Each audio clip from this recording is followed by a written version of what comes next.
ரமேஷுக்கும் சுரேஷுக்கும் சாரதா கல்யாணம் பண்ணாங்க.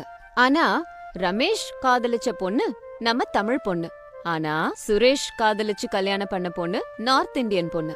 கொஞ்சம் கொஞ்சம் தான் அவ தமிழ் பேசுவா. கல்யாணம் ஆனதுல இருந்து நார்த் பொண்ணு கிட்ட இருந்து வீட்ல உள்ளவங்களுக்கு சில கஷ்டங்கள் வந்தது. அது என்னங்கறத இந்த கதையில பாக்கலாம். நல்லபடியா கல்யாணம் எல்லாம் முடிஞ்சதுக்கு அப்புறமா நார்த் இந்தியன் பொண்ணு அவனி காலையில எழுந்திருச்சு சப்பாத்தி போட ஆரம்பிச்சா. அப்போ ரமேஷோட மனைவி அனாமிகா அங்க வந்தா. அவனி சப்பாத்தி செஞ்சுட்டு இருக்கியா? சரி சரி, நான் மத்தியான சாப்பாடு ஆரம்பிக்கிறேன். நான் சப்பாத்தி சுடுது, நீ என்ன செய்யுதுன்னு சொல்லுது.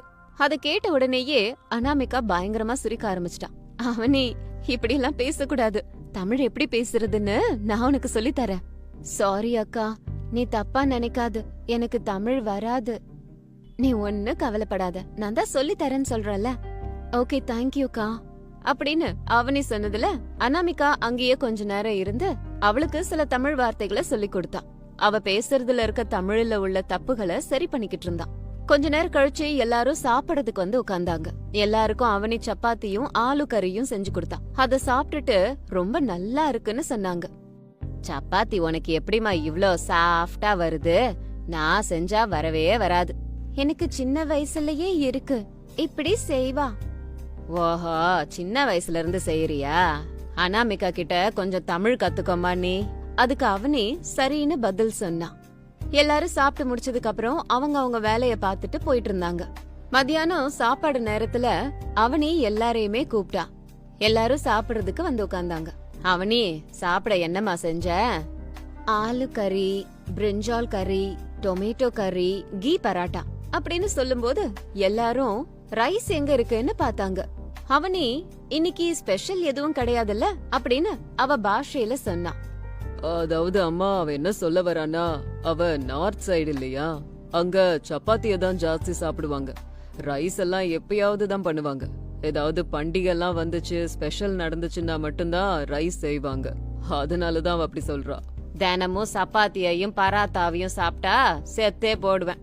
இத உன் பொண்டாட்டிக்கிட்டு சொல்லு. எனக்கு எல்லாம் சமாஜ் கை. எனது சமாதி ஆக போறியா? அம்மா இதெல்லாம் தினம் பண்ணாதம்மா. நாளையில இருந்து அனாமிகா சமைப்பா. அங்க இருந்து போன்னு சொன்னதும் அவனி சரின்னு சொல்லிட்டு போயிட்டான். மறுநாள் காலையில அனாமிகா வீட்டு வேலை பாத்துட்டு இருக்கும்போது அவனி அனாமிகா கிட்ட வந்து, வீட்ல பால் இல்ல, பாலை வச்சு என்ன பண்ணலான்னு இருக்க? ஸ்வீட் பண்ணலான்னு இருக்கேன்கா. உங்களோட ஹெல்ப் பண்றேன்னா ஜல்தி செஞ்சிரலாம். அத்தைக்கும் மாமாக்கும் டயபெட்டிஸ், அவங்க சாப்பிடக்கூடாது. நம்ம ஹஸ்பண்ட்ஸ்க்கும் ஸ்வீட்னா அவ்வளவா பிடிக்காது. காரமா ஏதாவது செய்ய முடியுதா பாரு. எனக்கு ஸ்வீட்ஸ் தான் பிடிக்குது. ஒரு தடவை செஞ்சது ஒன்னும் தப்பு இல்ல. நான் லவ்வோட செய்து அத சாப்பிட்டு பாக்குது அப்படின்னு சொன்னா அவனி.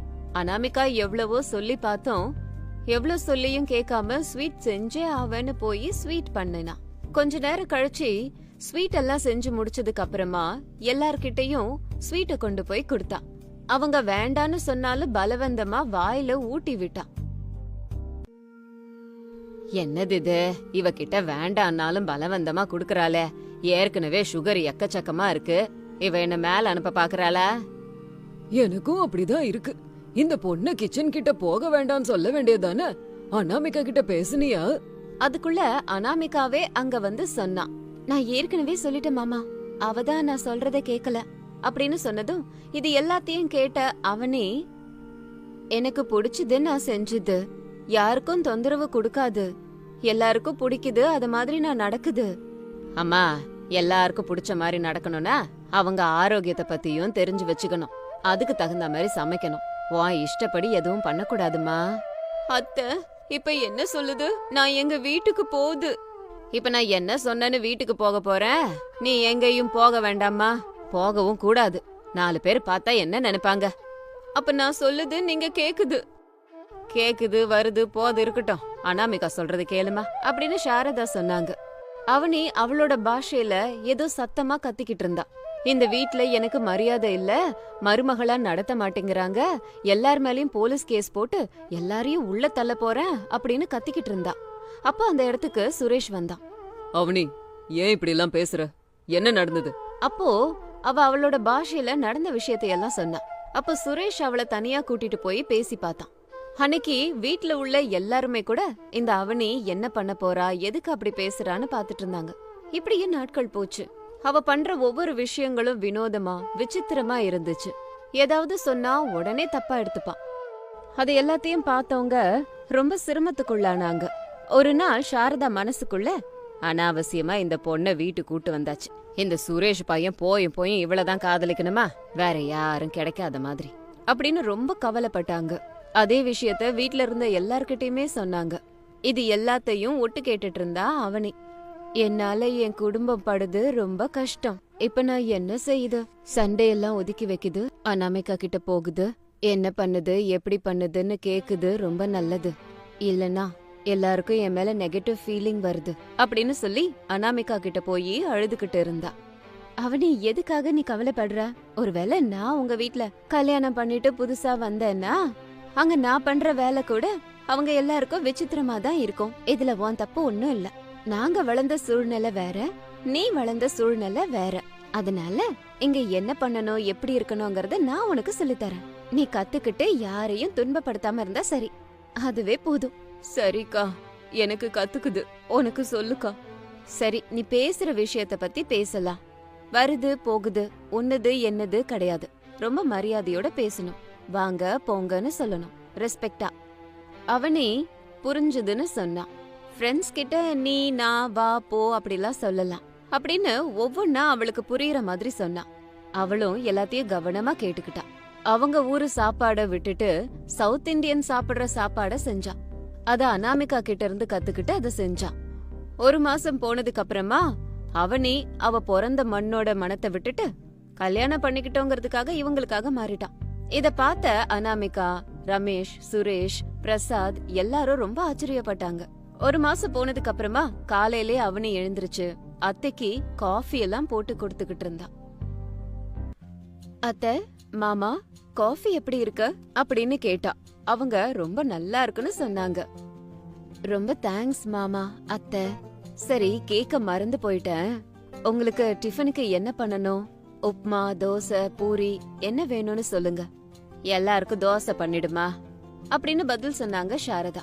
அவனையும் சரின்னு சொன்னான். எல்லாருக்கும் தோசை போட்டு கொண்டு வந்து கொடுத்தான். சமையலும் ரொம்ப அற்புதமா செஞ்சான், அதுவும் சவுத் ஸ்டைல்ல. அத சாப்பிட்டு எல்லாரும் பாராட்டினாங்க. அப்போ அவனி அவங்க கிட்ட, இது எல்லாத்துக்கும் நான் அனாமிகா அக்காக்கு தான் நன்றி சொல்லணும். அதனாலதான் இவ்ளோ பெர்ஃபெக்ட்டா வருது. தமிழ்ல பேசவும் கத்து கொடுத்தாங்க. ஆனா உங்க எல்லார்கிட்டயும் எனக்கு ஒரு ரிக்வெஸ்ட் இருக்கு. என்னதான் உங்க மண்ணை பத்தி நான் கத்துக்கிட்டு பழகினாலும் அப்பப்ப என் பழக்க வழக்கங்களையும் நான் செஞ்சுக்கணும். இதுல உங்களுக்கு எந்த பிரச்சனையும் இருக்காதுன்னு நினைக்கிறேன் அப்படின்னு சொன்னான். எல்லாரும் கண்டிப்பா அப்படின்னு சொல்லி கை தட்டினாங்க. சுரேஷ் அனாமிகா கிட்ட, அண்ணி ரொம்ப தேங்க்ஸ் அண்ணி. எதுக்குண்ணா, இன்னும் கொஞ்ச நாள் இப்படியே அவ கஷ்டப்பட்டானா நார்த்துக்கே போயிடலான்னு நினைச்சோம். ஆனா நீங்க அவளுக்கு தமிழ் கத்து கொடுத்து தமிழ் சாப்பாடையும் செய்ய கத்து கொடுத்துருக்கீங்க. இனிமே அவளுக்கு எப்ப வேணுமோ அப்பதான் நார்த்துக்கு போவோம், கட்டாயத்தின் பேர்ல போக மாட்டோம் அப்படின்னு சுரேஷ் சொன்னான். எதுக்கு தேங்க்ஸ் எல்லாம் சுரேஷ்? அவ என் தங்கச்சி மாதிரி. அவ இப்படி கஷ்டப்படுறதெல்லாம் என்னால பாத்துட்டு இருக்க முடியாதுல்ல. அவ நம்ம குடும்பத்துல ஒருத்தி ஆயிட்டாங்கறதாலதான் அவ பழக்க வழக்கங்களை அடியோட மாத்தாம நம்ம பழக்க வழக்கங்களை சொல்லி கொடுத்தேன். எங்க எப்படி இருக்கணும்னு சொல்லி கொடுத்தேன். ரொம்ப நல்லா சொன்னம்மா. இனிமே எங்களுக்கு எந்த பிரச்சனையும் இல்ல. 2 மருமகள்களோட சந்தோஷமா இருக்கும். மத்தவங்க பொறாமப்படுற மாதிரி இருக்கும். வேற என் பொண்டாட்டினா சும்மாவா? அவ சாதிக்கணும்னு நினைச்சிட்டான்னா அத கண்டிப்பா சாதிப்பா அப்படின்னு அனாமிகாவை பத்தி புகழ்ந்து சொன்னா ரமேஷ். அத கேட்டு எல்லாரும் ஆமா உண்மைதான்னு சொன்னாங்க. அனாமிகா ரொம்ப சந்தோஷப்பட்டா. இன்னொரு தடவை அவனி அனாமிகாவுக்கு நன்றி சொல்லும் போது அனாமிகா, எல்லாரும் என்னையே புகழ்ந்துட்டு இருந்தா எப்படி, அவனியையும் புகழுங்க. இத்தனை வருஷம் பழகுன பழக்கத்தை நமக்காக மாத்திக்கணும்ங்கறதே பெரிய மனசு. அங்கிருந்து எவ்வளவு தூரம் வந்திருக்கா, இதுக்காக அவளை பாராட்டியே ஆகணும் அப்படின்னு சொன்னதுல எல்லாரும் சேர்ந்து அவனியையும் பாராட்டி கை தட்டினாங்க.